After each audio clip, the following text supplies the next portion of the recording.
So a couple of years ago, I bought a new grill, barbecue grill for my patio. And it was one of those, you could buy it in a box for this price, or you could buy it assembled for this price. Well, of course, I bought it in the box, because I thought, I can put this together in like 20 minutes. No problem, right? So I get it to the house, and I get it out of the box, and it's in about 1.5 million different pieces, of which I think I don't need to read the instruction manual. I can figure out how this goes together. I may not have an engineering degree, but I have a theology degree, and we just know how things go together. And so 3.5 hours later, I have this really nice scar on my arm and a grill that John Tesh had to show me how to work. But I also had a pile of extra pieces. And so I walked over to my toolbox and I opened up the extra pieces drawer and I opened it and I threw it in. Because every time I put something together, I have extra pieces. Does anyone else? Yeah, okay, there's a few of us. It works, it's fine, and I can't figure out a purpose for these extra pieces. I can't figure out what they were created to do because my grill works without them. We are starting a new series called Explore God. You may have seen billboards driving around Dallas-Fort Worth with signs that say exploregod.com. And if you go there, it brings up a list of over 500 churches in the area who are going through the same series, so that if you're out to lunch with a member of your family or a friend who goes to a Gateway or 121 church, we're all doing the same series, so that you can have conversations with them about it. My sermons are going to probably be a lot shorter than theirs, so I don't know if you're going to have as much to say, so I apologize. But we're going to do what we can for the next 7 weeks. And the first question is, does my life have a purpose? Does my life have a purpose? And as I think about these leftover parts from my grill, I think, have I ever felt like a leftover part that was created without really a purpose? That was just thrown in a drawer somewhere and forgot about because there was no need for it. I don't know if I've ever reached that point in life, but I know that there have been moments, there have been realizations that I am not living the life that I was created to live. And I think we've all had those moments. Mine is a very public story that many of you have heard in the past, maybe a couple of times. After I graduated from college, undergrad, I went and I started working for Chrysler. And I was a district sales manager for Chrysler. I had 41 dealerships that I reported to in Vermont, Maine, and New Hampshire. And I was the youngest in the country doing it. And my job was, my goal in life was to run Chrysler.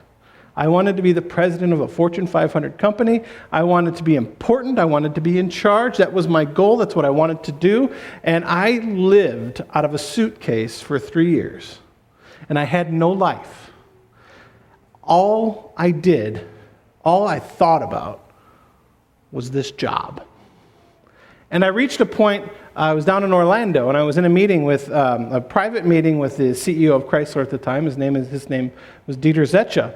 And it was really interesting to be able to speak with him on such a personal level. And I was introduced to him by my boss's bosses. This is our blue chipper in the Northeast, and he's going to be running the company one day. And I said, what's your life like? And as he explained what his life was like and how he got to where he did, I realized, if I'm going to get from here to there, it's only going to get worse. And on the flight home, I was flying back to Burlington, Vermont. I had the realization that this was not the purpose that I was put on this earth for. That if I continued down this path, I don't think I'd ever be able to have a family. And if I did, I certainly couldn't give that family what it needed. I couldn't be a good father. I couldn't be a good husband. But more than that, I don't think that that's what God wanted me to do with my life. Now, I know that I am looking at 100 people that work in corporate America. I'm not saying that y'all are evil. I just think that God was calling me to do something else. And so I quit, and I went to seminary. And a lot of people in my life thought I was crazy. But when you realize that the life you're living is not the purpose that you were created for, it's really hard to continue in that life. It was for me. And so I had to ask myself, what do I need to change? What do I need to change with my life to feel like I am being the person that I was created to be? And how am I spending my time? Who am I spending my time with? What am I exploring? What am I learning? How important is it for what I think I'm called to do? And so that's how I ended up at seminary. But I don't think God is calling you all to be pastors. That would be pretty crazy if God was, and that would be great. And, we could fill out the paperwork and get that started for you if you're interested in it. But I think God calls us all to ask the same questions.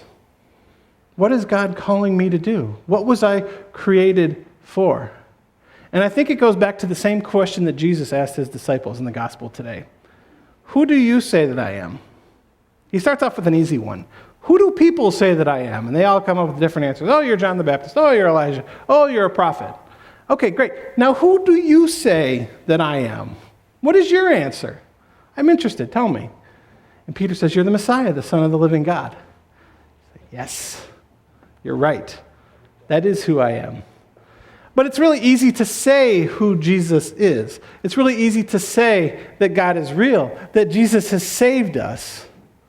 But do we actually live that out? Do we live that truth out in our lives? Do we live as if Jesus really is God?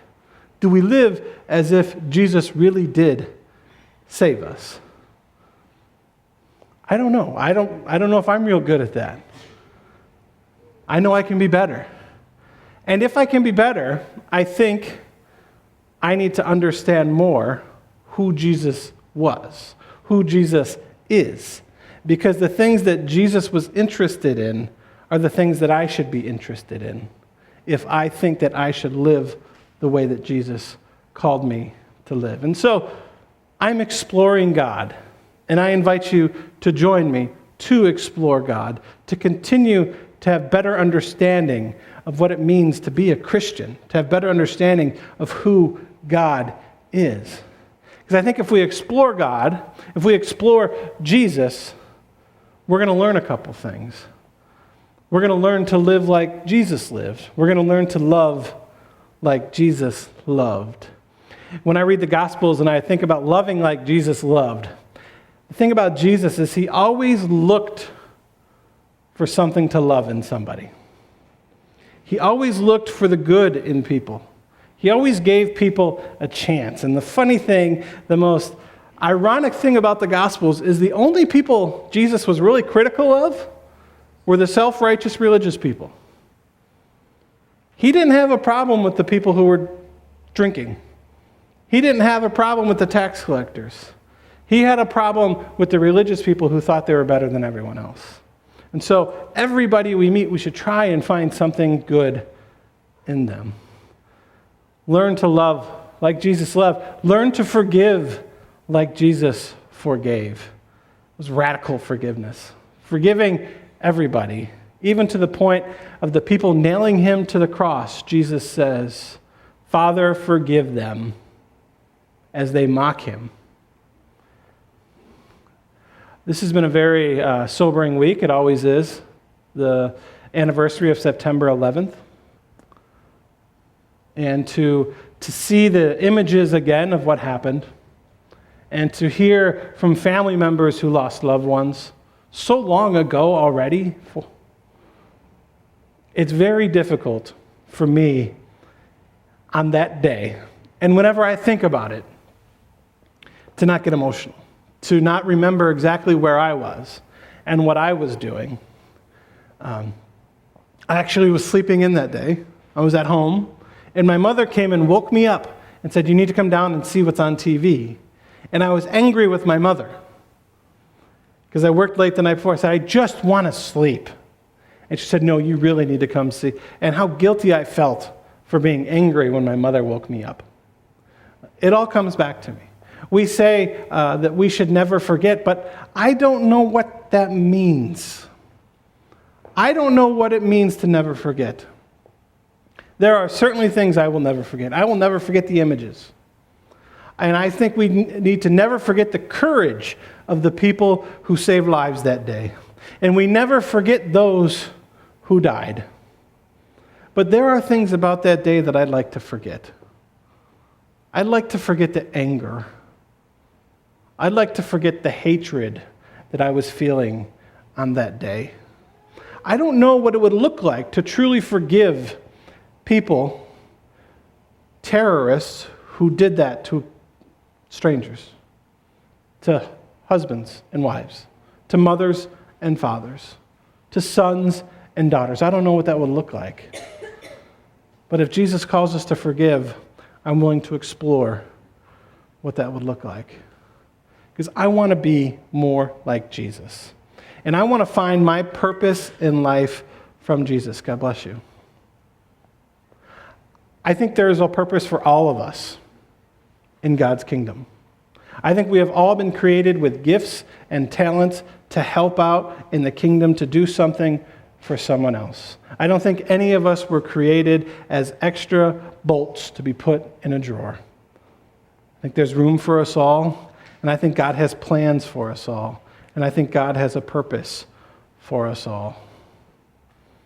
And I think if we explore God together, we might find that purpose. We might learn where God is calling us to, and we'll find the intersection of God's will and our passions.